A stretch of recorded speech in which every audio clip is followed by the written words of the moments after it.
Use a thin, flexible drywall knife tucked under the baseboard to create a moving barrier and paint along the edge quickly to avoid getting paint on the carpet.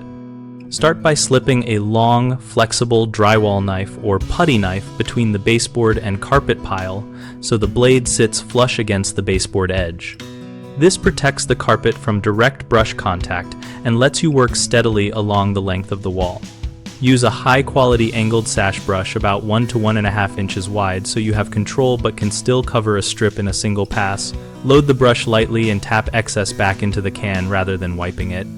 Hold the knife with your non-dominant hand and position the brush in your dominant hand so the bristles ride the knife edge, beveling the paint away from the carpet as you move down the run. Work in short segments of about 2 to 3 feet so you can maintain wet edges and avoid lap marks, and keep a small bucket of water or solvent and a rag nearby to immediately remove any stray drips before they set. For corners and trim returns, use the knife as a corner guard by angling it into the joint, and when you reach door casings, switch to a narrow sash brush for precision. If you need extra protection, tape a strip of folded construction paper over the carpet and under the knife for long runs. Choose a fast-drying trim paint and work one wall at a time so you can inspect and touch up before full cure, and always remove the blade and check the carpet pile for trapped paint at the end of each wall to prevent smears later.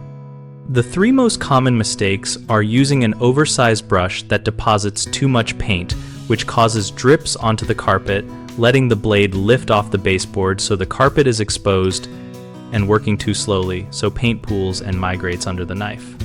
Fix oversized brush issues by switching to a narrower angled sash brush and loading it lightly so paint spreads smoothly without dripping. Prevent the blade from lifting by keeping steady pressure against the baseboard with your non-dominant hand and moving at a controlled, even pace rather than rushing.